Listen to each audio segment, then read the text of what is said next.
Husse taas painaa hommia.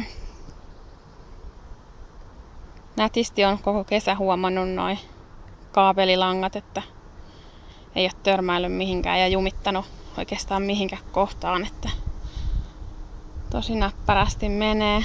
Tuolla takana näkyy Hussen latauspiste ja tuonne meidän varastoon menee toi johto. Nyt oikeastaan Husse on painamassa tuohon pahimmalle ikään kuin alueelle, eli näkee kuinka hän on jollain tapaa saanut aikaiseksi ton nurmikottoman alueen siitä.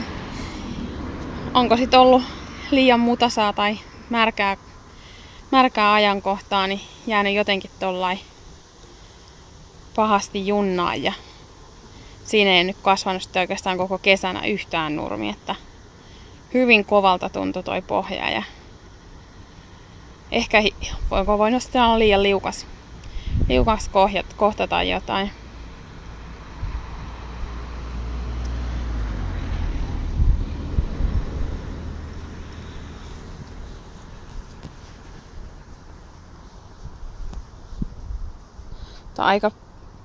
Aika pikkuinen alue, ettei se sinänsä ei haittaa.